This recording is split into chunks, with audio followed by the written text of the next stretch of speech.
اس کے 15 دن کے اندر اندر آپ نے مترنیداد اپلائی کرنی ہوتی ہے انس کے دفتر میں، یعنی کہ انسٹیٹیوٹو نیشنل سوریہ سوشیال، جو کہ سوریہ سوشیال کا ایک ذیلی ادارہ ہے جو تمام موجودہ امداد کو دیکھتا ہے، جس میں انگلش سومینیابدال، پترنیداد، مترنیداد، کارگو دیکھوز، یہ ساری موجودہ وہی دیتے ہیں۔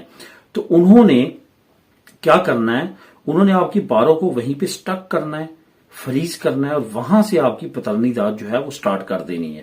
جیسے آپ کی پترنیداد کا پیریڈ ختم ہوگا اسی وقت وہاں پہ اس کو روک کے جہاں پہ سٹک کی تھی آپ کی پاروں، وہیں سے آپ کی پاروں کو دوبارہ سے وہ شروع کر دیں گے۔ ایک نیا میکانزم، ایک نیا نظام حکومت نے متعارف کروایا ہے کہ والدین جو ہے وہ ایک دن بھی محروم نہ رہیں اپنی امداد سے، اپنی موجودہ سے۔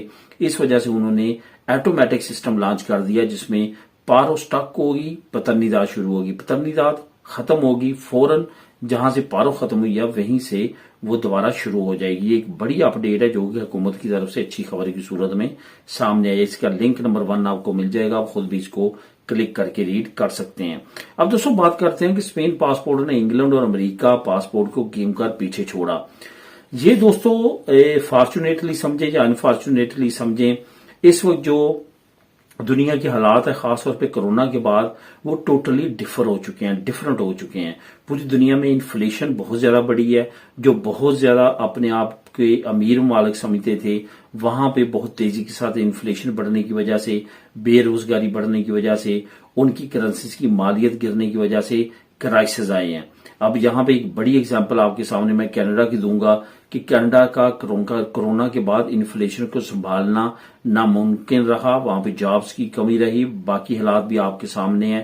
اسی طرح اگر آپ انگلینڈ کو دیکھیں، بریکسٹ پلس کرونا کے بعد انفلیشن، دونوں چیزوں نے بہت زیادہ افیکٹ کیا۔ اسی طرح امریکہ کو اگر دیکھیں گے، امریکہ بھی ڈیٹ کے قریب پہنچ چکا ہے اور وہاں کی اکنامیکل کنڈیشن بھی بہت زیادہ اچھی نہیں ہے۔ اب یہاں پہ ان تمام سچویشنز میں ان ممالک کے پاسپورٹ کی رینکنگ جو ہے وہ بہت زیادہ گر رہی ہے۔ پہلی مرتبہ ایسا ہوا کہ امریکہ کا پہلے ٹاپ 10 پاسپورٹس میں نام ہی نہیں ہے۔ یو کے کا نام ہے، یونائٹڈ کنگڈم، اس کا پاسپورٹ ابھی بھی پہلے ٹاپ 10 پاسپورٹس میں آتا ہے، لیکن امریکہ کا پاسپورٹ جو ہے وہ 11ویں نمبر پہ جا چکا ہے اور 10ویں نمبر پہ ملیشین پاسپورٹ نے اپنی جگہ لے لی ہے۔ تو اس طرح سے حالات جو ہیں یو ایس اے کے ہوں، انگلینڈ کے ہوں، کافی زیادہ برے جا رہے ہیں، خاص طور پہ اگر آپ پاسپورٹ کی پاور کی اور رینکنگ کی بات کریں۔ اسپین کا جو پاسپورٹ ہے وہ ابھی بھی 4تھے نمبر پہ دنیا پہ پاورفل پاسپورٹ ہے۔ پہلے نمبر پہ سنگاپور، دوسرے پہ جاپان، تیسرے پہ ساؤتھ کوریا، تو اس طرح سے چوتھے پہ جو ہے وہ اٹلی، جرمنی، لیکسمبرگ، اسپین، یہ تمام ممالک جو ہیں ایک ہی کیٹیگری میں آتے ہیں، یعنی کہ 4تھے نمبر پہ۔ تو اس طرح سے اسپین کے پاسپورٹ نے رینکنگ میں اپنی پاور میں انگلینڈ کو اور یو ایس اے کے پاسپورٹ کو پیچھے چھوڑ دیا۔ مزید ڈیٹیل کے لیے نیچے لنک نمبر 2 کا آپ کلک کر کے خود بھی ریڈ کر سکتے ہیں۔ دوستوں میں نے آپ لوگوں کے ساتھ بڑی اہم اپ ڈیٹ یہ شیئر کرنی ہے کہ ہوشیار باش رہنا ہے، آپ نے نیا سسٹم جو ہے اس سے بچنا ہے۔ نیا سسٹم لانچ ہو چکا ہے اور کچھ لوگوں کو اس کا ڈیٹا مل بھی چکا ہے۔ مطلب یہ کہ کچھ لوگ ایسے ہیں جنہوں نے ازیل، اسائلم، اپنا جو ہے وہ ریفیوجی وغیرہ اپلائی کیا جرمنی میں، فرانس میں، لیکسمبرگ میں، دوسرے مالک میں، اور وہ یہاں پہ پدرونا میں تو کروانے آئے، پدرون کے لیے آئے، ان کے رزلٹ جو ہیں وہ ایئرپورٹس پہ بھی سامنے آئے ہیں اور وہاں پہ جانے کے بعد بھی ان کو رزلٹس ملے ہیں، کیونکہ آٹومیٹک سسٹم ہو چکا ہے۔ تمام چیزیں جو ہے اب ان کو خبر ہو جاتی ہے، کون بندہ کہاں گیا، کیسے وزٹ کیا، کب گیا، یہ ساری چیزیں جو ہیں ان کی سامنے آنا شروع ہو چکی ہیں۔ اس وجہ سے بہت زیادہ ان لوگوں نے بھی بچنا ہے جو اوور سٹے رہ کے آتے ہیں اور دوسری مالک میں انٹری کرتے ہیں اور پھر بائی روڈ دوسرے مالک میں انٹر ہو کے وہاں پہ اپنے کارڈ کی تجدید کرواتے ہیں یا رہتے ہیں، ان کے لیے بھی یہ ایک الارمنگ سچویشن آنے والے وقت میں بچنا انتہائی مشکل ہے۔ نیا سسٹم ایئرپورٹس پہ نصب ہو چکا ہے جو کہ آپ کی اب 100% نقل و حمل پہ جو ہے وہ نظر رکھے گا۔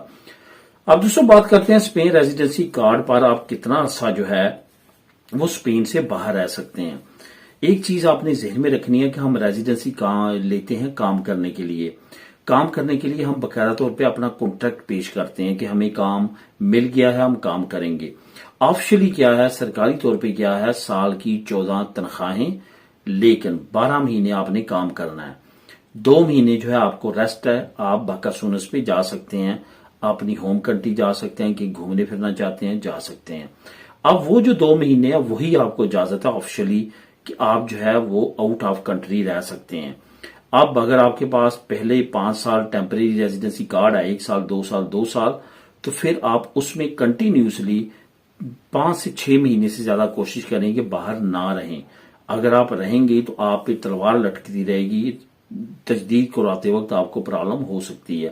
اس وجہ سے احتیاط بہت زیادہ کریں۔ ہر بندے کی اپنی لاک ہے، کوئی آپ کو کہے گا میں 1 سال رہا، کوئی کہے گا 2 سال رہا۔ دوسری کنٹریز کے ذریعے اب آپ آ نہیں سکتے کیونکہ نیا سسٹم نصب ہو چکا ہے ایئرپورٹس پہ۔ بہت زیادہ احتیاط کریں تاکہ کل کو آپ کو شاید کا لفظ نہ استعمال کرنا پڑے اور پچھتاوا نہ ہو۔ ملیں گے نیکسٹ ویڈیو میں نئی اپڈیٹس کے ساتھ۔ اللہ حافظ۔